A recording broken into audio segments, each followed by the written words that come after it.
बहू प्रिया को आदत थी हर काम में शॉर्टकट ढूंढने की, क्योंकि उसे हर काम में आलस आता था। अरे यार, दूध गर्म कर दो ना। अरे पेट में जाके तो दूध ठंडा ही हो जाना है ना, तो ठंडा ही पी लो ना। अरे तुम मेरा सर गर्म मत करो यार। अच्छा है, सर गर्म हो जाए तो सर पे दूध रख लेना, वो भी गर्म हो जाएगा। एक बात बताओ, तुम इतनी आलसी क्यों हो? अरे बोलो ना, इतनी आलसी क्यों हो? प्रिया, जवाब दो। जवाब देने में आलस आ रहा है। पति वहां से उठ के बड़बड़ाते हुए खुद दूध गर्म करने चला जाता है और प्रिया अपनी आंखें बंद करके सोफे पर लेट जाती है। प्रिया की इस आदत का घर वाले सबको पता तो था ही, अब तो बाहर वाले भी उसको आलसी बोलने लगे थे। अरे बहू सुन ना, एक गुड न्यूज है। क्या माँ जी, आप सब कुछ मेरे नाम करने वाली हैं क्या? अरे बस तेरा दिमाग पैसों में ही लगा रहता है।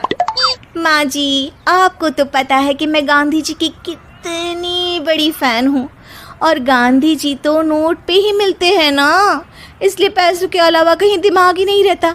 वैसे गुड न्यूज़ क्या है? अरे गुड न्यूज ये है कि मेरी कुछ सहेलियां आने वाली है। हैं? ये भी कोई गुड न्यूज़ है क्या? जब भी आपकी सहेलियां आती हैं, मेरे किसी न किसी काम में खोट निकाल की जाती हैं। हमेशा कोई कमी दिखी जाती है उनको मेरे काम में, और मुझे आलसी बोलते हैं वो लोग।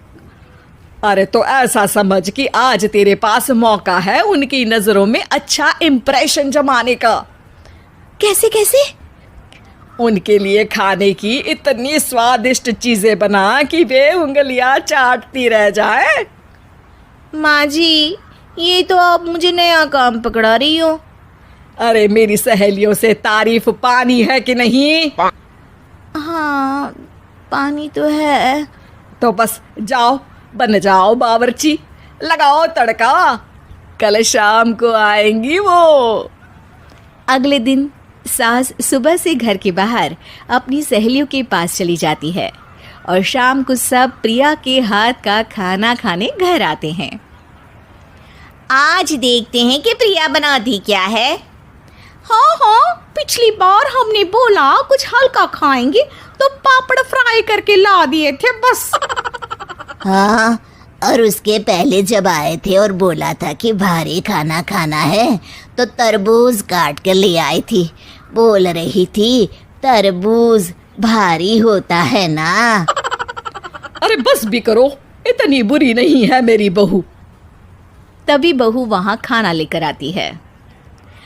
पनीर कोफ्ता, भिंडी मसाला, शाही मसाला, दाल, डबल तड़का, लच्छा पराठा, मिस्सी रोटी। अरे बस बस बहू, इतना सारा खाना। अरे अभी तो और भी है, फ्राइड राइस भी है अभी तो आपके लिए, और हाँ, अरे सूप लाना तो भूल ही गई मैं। अरे लगता है पिछली बार की कमी आज पूरी कर ही देगी बहू। हाँ हाँ, आप खाइए तो।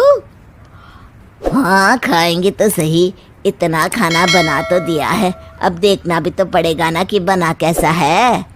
हाँ हाँ, लगा ले भोग खुद को। खाना चखते ही तीनों सहेलियां प्रिया की वाहवाही करने लगती है।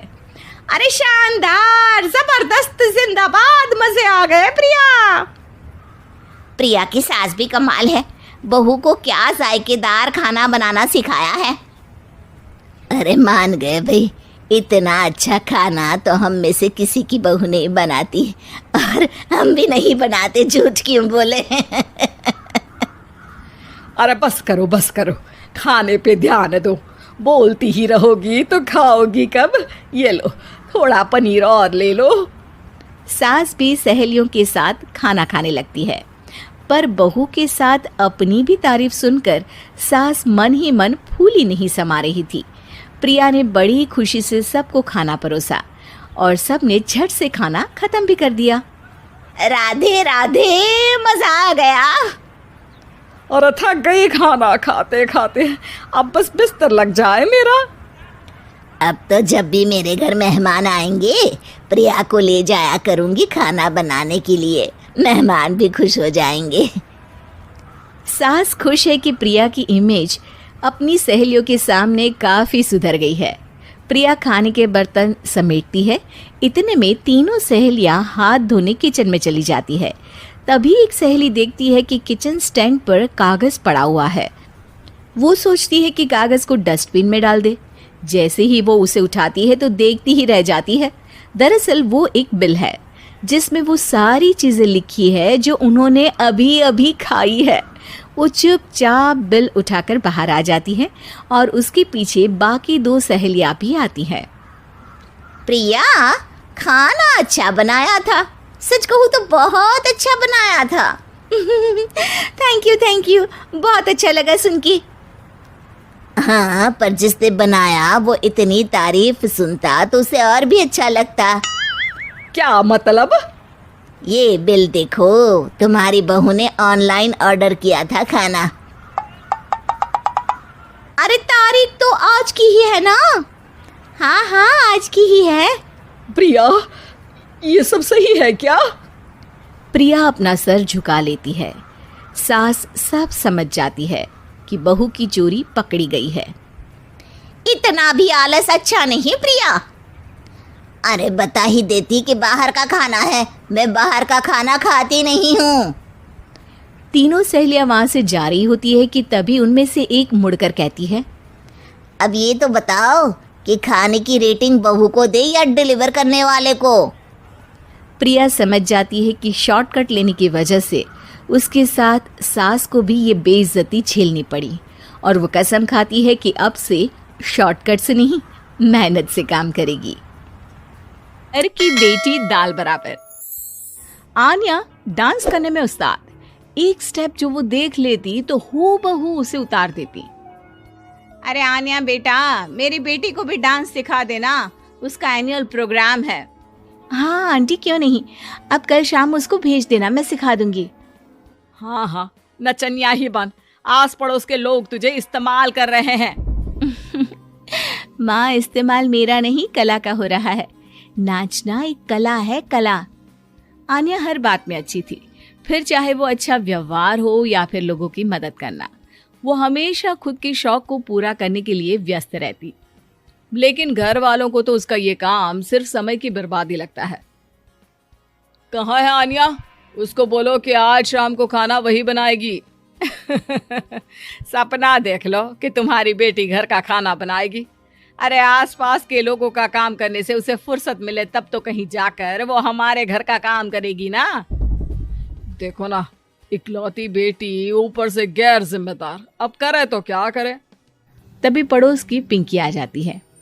अंकल आंटी, आन्या दीदी कहाँ है? वो क्या है ना, मेरा क्लास वर्क है, वो मुझे समझ में नहीं आ रहा, तो मम्मी ने कहा कि आन्या दीदी से पूछ लो। हाँ, क्यों नहीं, खुद का तो कोई काम है ही नहीं उसे। जाओ, सीढ़ी से ऊपर चली जाओ, वही कमरे में है आन्या। एक रोज शहर में डांस कंपटीशन वाले लोग आते हैं, जहां आन्या का डांस सबको पसंद आता है। क्या बात है, छोटे से शहर में इतना टैलेंट। बेटा, कौन सिखाता है आपको? कोई नहीं सर, वो क्या है ना, मैं टीवी देखकर सीख जाती हूँ। अरे वाह, और आपके मम्मी पापा कहाँ हैं? वो नहीं आए? नहीं, वो लोग नहीं आए हैं। आन्या कंपटीशन जीत जाती है और घर में टीवी वाले आन्या का इंटरव्यू लेने आते हैं। अरे क्या है, कहाँ घुसे जा रहे हो, क्या हो गया? आप आन्या की माँ है ना? वो क्या है ना, आपकी बेटी ने डांस का कंपटीशन जीता है, हमारे शहर के लिए ये गर्व की बात है, तो हम लोग उनका इंटरव्यू लेने आए हैं। ओहो, बड़ा तीर मारा हो जैसे। अरे उसे आता ही क्या है डांस के सिवा, कुछ और करती तो शायद गर्व होता। तभी वहां आन्या आ जाती है और पत्रकारों को इंटरव्यू देती है। उसी रोज पिता के ऑफिस में। देखो तो आजकल के बच्चे कितने स्मार्ट हैं, धन्य है ऐसे बच्चों के माता पिता को। और किस्मत वाले होते हैं ऐसे माता पिता, वरना मेरी बेटी तो किसी काम की नहीं, सारा दिन बस नाच गाने में ही दिमाग लगाती रहती है। अरे वो बच्ची हमारे शहर की ही है, कितना नाम कमा रही है डांस में, हम तो उसकी बात कर रहे हैं। अच्छा, कोई डांस में भी नाम कमा सकता है? अरे दे देना भाई पेपर की कटिंग, दिखाऊंगा आन्या को भी मैं। क्या नाम बताया? आन्या? यही तो नाम है मेरी बेटी का, आन्या शर्मा। बड़े उम्मीद से रखा था कि कुछ अच्छा नाम कमाएगी, लेकिन नहीं। आजकल के बच्चों को माँ पापा की इमोशन की कदर है क्या? अरे ये देखिए, इस बच्ची का नाम भी आन्या शर्मा ही है, जो पूरे शहर का नाम रोशन कर रही है। पिता अखबार देखते हैं तो सामने बेटी की ही फोटो रहती है। लेकिन ये क्या, जिस फोटो को देखकर हर कोई गर्व कर रहा था, पिता को उस पे कुछ भी खास दिखाई नहीं देता। हमारी ही औलाद है ये, पता नहीं कब कहाँ जाकर नाम लिखवाती है, मुझे तो पता भी नहीं है। अरे शर्मा जी, जरा मिलवा दीजिए ना अपनी बच्ची से। मैं अपनी बेटी को भी ऐसा ही बनाना चाहती हूँ। मेरी बेटी को कुछ टिप्स दे देगी करियर को लेकर। अच्छा, ये दिन आ गया आपकी बेटी के, ले आइए कभी भी, लेकिन बाद में अफसोस ना करिएगा। सभी को आन्या के पिता की बात पर हैरानी होती है कि इतनी टैलेंटेड लड़की के माता पिता आखिर उससे चाहते क्या है। पिता घर आते हैं और माँ से कहते हैं, पता है तुम्हारी लड़की क्या कर रही है, या फिर ऐसे ही व्यस्त रहोगी हमेशा? अरे पता है मुझे, पर आपको कैसे पता चला? अरे कुछ पत्रकार आए थे, पता नहीं कहाँ कौन सा कंपटीशन जीत कर आई है। नजर रखा करो उस पर। तभी वहां पड़ोसन आ जाती है, जो पति पत्नी दोनों ही डॉक्टर होते हैं। नमस्ते भाभी, बधाई हो आपको आन्या की कामयाबी की। भाई भगवान बेटी दे तो ऐसी। कहाँ है वो? सच में आपको ऐसा लगता है कि भगवान ऐसी बेटी दे? तो ले जाइए ना अपने साथ, रखिए 2-4 दिन, खुद ही पता चल जाएगा। और नहीं तो क्या, सारा दिन करती क्या है, कहाँ रहती है, हमें तो कुछ पता नहीं होता। ना बताती है ना पूछती है। खैर देखिए, वो वक्त अब गया जब माता पिता बनकर बच्चों की परवरिश की जाती थी। अब तो बच्चों को साथ बिठाकर बात करना जरूरी है। वो क्या कहते हैं, बच्चे के दोस्त बने। तो क्या आप दोनों अपनी बेटी के दोस्त हैं? हाँ, बस अब यही बाकी रह गया था। खैर बताइए, क्या काम है आपको? वो क्या है ना, मैं और मेरे पति दोनों को ही इमरजेंसी कॉल आ गई है अस्पताल से। मेरी बेटी आन्या की अच्छी दोस्त है, तो मैं क्या उसे आन्या के पास छोड़ दूं अगर वो फ्री है तो? माँ कुछ बोलती उतने में ही आन्या आ जाती है। वाह आंटी, क्यों नहीं, मैं फ्री ही हूँ। आप निश्चिंत रहिए, मैं उसका पूरा ख्याल रखूंगी। थैंक्स बेटा। वो अपनी बेटी उनके घर छोड़ जाती है, जो आन्या की उम्र की ही होती है। ये क्या मजाक है आन्या? हम लोगों को सोना भी होता है और हर घर का अपना कायदा होता है। मुझे बिल्कुल पसंद नहीं है कि तुम किसी को भी घर में घुसा लो। धीरे बोलिए पापा, कैसी बात कर रहे हैं? अंकल आंटी डॉक्टर है, पता है ना डॉक्टर का फर्ज क्या होता है। अगर वो किसी की जिंदगी बचा रहे हैं तो क्या हमारा फर्ज नहीं बनता कि हम भी उनकी किसी न किसी तरह से मदद करें? आपको तो पता है घर पर अकेले रहना कितना अनसेफ है। हाँ, तो दुनिया को सेफ करने का जिम्मा तू नहीं ले रखा है? अरे बहुत महंगे अस्पताल के डॉक्टर हैं वो लोग, खूब पैसा मिलता होगा, लेकिन ये नहीं कि मेड रख ले। क्या कहती आन्या, कैसे माँ पिता को समझाती कि किसी की मदद करना कोई बुरी बात नहीं है। खैर कुछ महीनों बाद आधी रात को माँ जोर जोर से चिल्लाकर आन्या के कमरे में जाती है। बेटा बेटा आन्या, पापा के सीने में दर्द हो रहा है, बेटा कुछ कर। हाँ माँ, मैं डॉक्टर को फोन करती हूँ। आन्या डॉक्टर को फोन करती है, लेकिन माँ डॉक्टर को तो आने में काफी वक्त लग जाएगा, मैं पिंकी के पापा को बुला लाऊं? अरे वो नहीं आएंगे बेटा, वो लोग बहुत बड़े डॉक्टर हैं और हम लोगों के पास इतने पैसे भी नहीं है। माँ, मैंने डांस कंपटीशन में जो पैसे जीते थे वो है मेरे पास, आप चिंता ना करें, बस पापा का इलाज करवा ले। आन्या के कहने पर वो बड़े डॉक्टर ना सिर्फ आन्या के पापा का इलाज करते हैं, बल्कि उन्हें ठीक करके घर भी ले आते हैं। आज मैं सिर्फ अपनी बेटी की वजह से बच गया। भगवान सबको ऐसी बेटी दे।